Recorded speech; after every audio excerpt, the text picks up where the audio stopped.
احساس ہی نہیں رہا.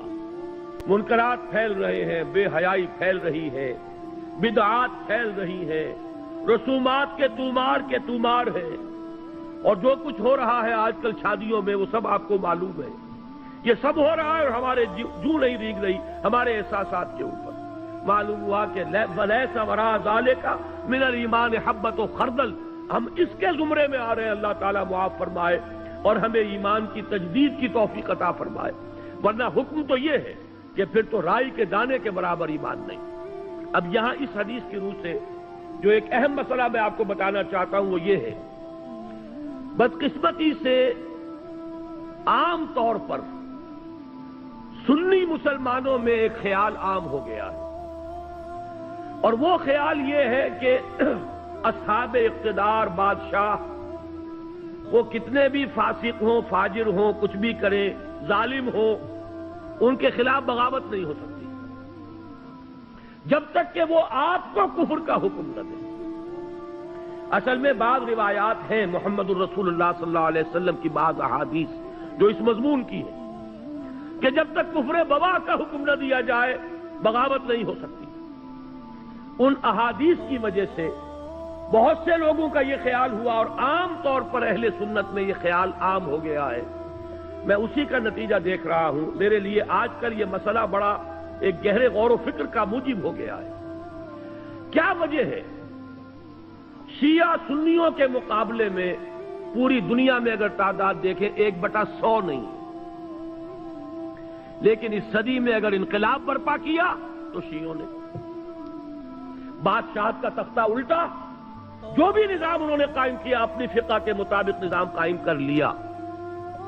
پوری سنی ورلڈ موریتانیہ سے لے کر انڈونیشیا تک ایسی ایسی عظیم تحریکیں، جماعت اسلامی کی تحریک، تبلیغی جماعت کی تحریک، الاخوان المسلمون کی تحریک، لیکن کہیں بھی انقلاب کے کوئی آثار ابھی تک موجود نہیں، دور دور تک کوئی اثرات نہیں. آخر کوئی سبب ہے؟ اور طلب مسئلہ ہے. وجہ کیا ہے؟ یہ سنی جو ہے یہ سن کیوں ہو کر رہ گیا ہے؟ کوئی نہ کوئی فکر کے اندر، سوچ کے اندر، نظریے کے اندر کوئی غلطی ہے. بات سمجھ لیجئے. آج جیسا کہ میں نے عرض کیا، میں نے بڑا سینسیٹیو ایشو ہے، آج تک کبھی اس پر گفتگو نہیں کی ہے، لیکن کچھ دنوں سے شدت کے ساتھ میں سوچ رہا ہوں وجہ کیا ہے. جان ہی نہیں پڑتی، کہیں معلوم ہوتا مردہ ہے.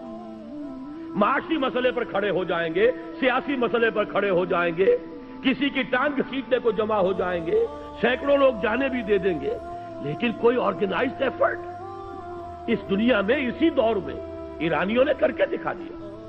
جو بھی ان کا دین ہے، جو بھی ان کی فقہ ہے، جو ان کے تصورات ہیں، اس کو چھوڑ دیجئے کہ اس سے ہمیں کہاں اختلاف ہے، لیکن انہوں نے اس کو کر کے تو دکھایا ہے. ہم نے کیا کیا؟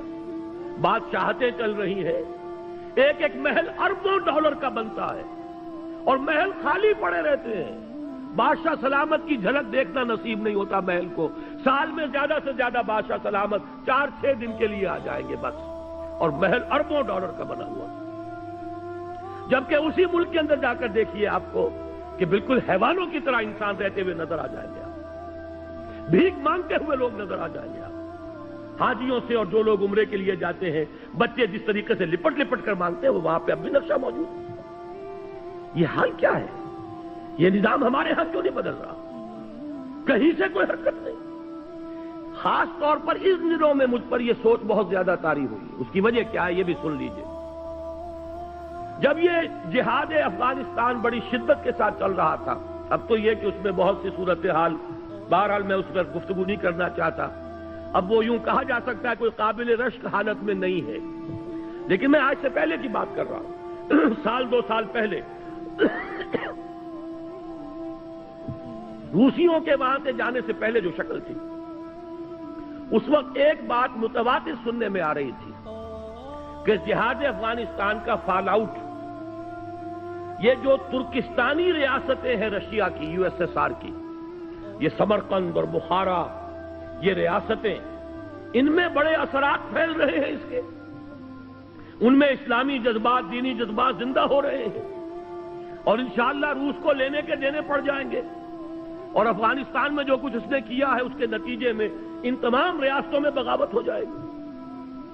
لیکن میں حیران ہوں، بغاوت ہوئی تو نمبر 1 یورپین کنٹریز میں ہوئی، ذرا گرفت کمزور پڑی ہے اگر رشیا کی، یورپ کے اندر ایک ملک، دوسرا ملک، تیسرا ملک، چوتھا ملک، انہوں نے بند توڑ دیے، کھڑے ہو گئے۔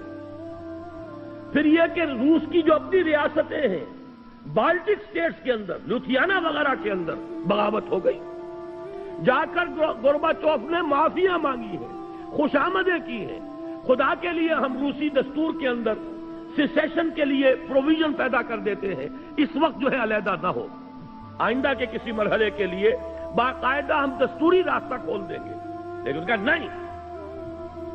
اس کے بعد اگر کوئی بغاوت ہوئی تو آذربائیجان میں ہوئی ہے، جہاں شیعہ مسلمان آباد، یہ سنی ساری ریاستیں سن پڑی ہوئی ہیں، ابھی تک کوئی خبر نہیں ہے کہیں سے، نہ سمرقند سے، نہ بخارا سے، کہیں سے کوئی خبر نہیں، کوئی حرکت نہیں۔ اس کی وجہ یہی ہے، میں نے جہاں تک غور کیا، سنی اسلام میں کچھ علماء نے اس خیال کو عام کر دیا ہے کہ حاکموں کے خلاف بغاوت نہیں ہو سکتی، حاکم چاہے کیسا بھی ہو، جب تک کفر کا حکم آپ کو نہیں دیتا آپ بغاوت نہیں کر سکتے، وہ اپنے محل میں شراب نوشی کرتا ہو، بدماشی کرتا ہو، کرتا رہے، لیکن بغاوت صرف اس وقت ہوگی جب آپ کو کفر کا حکم دے۔ اس خیال نے سنی کانسیپٹ جو ہے اس کے اندر ایک طرح کا پیسو انداز پیدا کر دیا ہے، وہ ایکٹیو انداز جو چیلنج کرنے والا انداز ہے وہ آج ہمیں پورے سنی ورلڈ میں کہیں نظر نہیں آ رہا۔ حالانکہ اب نوٹ کیجئے، یہ حدیث بھی تو موجود ہے، من جاہدہم بیدہ فہو مومن، لیکن یہ کہ ہوتا کیا ہے احادیث کے ضمن میں، جیسے قرآن مجید میں ایک آیت آپ لے لیں، دوسری آیتیں چھوڑ دیں تو آپ کا راستہ جو ہے ٹیڑھا ہو جائے گا۔ ہر شخص کو دیکھنا ہے اس مضمون میں کون کون سی آیتیں آئی ہیں، کہاں کہاں آئی ہیں، ورنہ تو یہ لا تقربوا الصلاۃ وانتم سکارا، انتم سکارا چھوڑ دیجئے تو نماز کے قریب نہ جائیے۔ حدیث میں جہاں وہ حدیث موجود ہے کہ جب تک وہ کفر کا حکم نہ دے بغاوت نہیں کر سکتے، وہاں یہ حدیثیں بھی تو موجود ہیں کہ جب وہ لوگ ہوں برسر کار کہ جو یفعلون ما لا یؤمرون ویقولون ما لا یفعلون فمن جاہدہم بیدہ فہو مومن، یہ جہاد بالید کس شے کا نام ہے؟ اگر بغاوت نہیں ہو سکتی، اگر ان کے اختیار کو چیلنج نہیں کیا جا سکتا تو یہ الفاظ حضور نے کیوں استعمال کیے؟ من جاہدہم بیدہ فہو مومن، ومن جاہدہم بلسانہ فہو مومن، ومن جاہدہم بقلبہ فہو مومن، ولیس وراء ذلک من الایمان حبۃ خردل۔ اپنی اس گفتگو کو میں ختم کرنا چاہتا ہوں امام ابو حنیفہ کا مسلک بیان کر کے۔ امام ابو حنیفہ کا مسلک یہ ہے، یہ اصل میں ہمارے ہاں عام طور پر اہل حدیث علماء نے اس فکر کو عام کر دیا ہے۔ امام صاحب کا موقف یہ ہے کہ فاسق و فاجر حکمرانوں کے خلاف بغاوت ہو سکتی ہے، پہلے سمجھانے کی کوشش کیجئے، امر بالمعروف و نہی عن المنکر زبانی طور پر کیجئے، فَإِن لَمْ يَأْتَمِرْ، اگر اس کا اثر نہ ہو فَبِالسَّيْفِ، تو پھر تلوار کے ذریعے سے انہیں سیدھا کیجئے۔ یہ موقف ہے امام ابو حنیفہ رحمۃ اللہ علیہ کا۔ فقہ حنفی کے اندر اس بات کی اجازت موجود ہے، اگرچہ امام صاحب نے اس کے لیے ایک شرط عائد کی ہے، طاقت اتنی ہو جانی چاہیے کہ کامیابی یقینی ہو جائے، یہ نہیں کہ چند آدمی کھڑے ہوں، نعرہ لگائیں، پھانسی چڑھ جائیں، بات ختم ہو جائے۔ پہلے طاقت پیدا کیجیے، دعوت کے ذریعے، تنظیم کے ذریعے، تربیت کے ذریعے آپ ایسی طاقت فراہم کر لیں، پھر یہ ہے کہ بغاوت کی بھی اجازت موجود ہے، بغاوت حرام نہیں ہے ہمارے دین میں۔ یہ بات جو ہے اس حدیث کے حوالے سے نوٹ کر لیجئے، اور یہ کہ امام ابو حنیفہ رحمۃ اللہ علیہ کا وہ موقف ہے، عام طور پر بعض احادیث کے ذریعے سے اور بعض احادیث کے حوالے سے، خاص طور پر اہل حدیث علماء نے جس چیز کو عام کر دیا ہے وہ در حقیقت کوئی متفق علیہ چیز نہیں ہے ہمارے ہاں، بلکہ امام ابو حنیفہ کا موقف یہ کتاب و سنت سے اقرب ہے، نزدیک تر ہے، اور یہ حدیث آج آپ کے پاس متن اس کا موجود ہے، آپ اس کو لے جائیے، غور کیجئے، سوچئے، گفتگو کیجئے کہ جب یہ صورت پیدا ہو جائے کہ یقولون ما لا یفعلون ویفعلون ما لا یؤمرون، جب ایسے لوگ ہوں جو کہتے کچھ اور ہوں، کرتے کچھ اور ہوں، کرتے وہ ہوں جس کا حکم نہ ملا ہو، تو فرمایا فمن جاہدہم بیدہ فہو مومن ومن جاہدہم بلسانہ فہو مومن ومن جاہدہم بقلبہ فہو مومن ولیس وراء ذلک من الایمان حبۃ خردل۔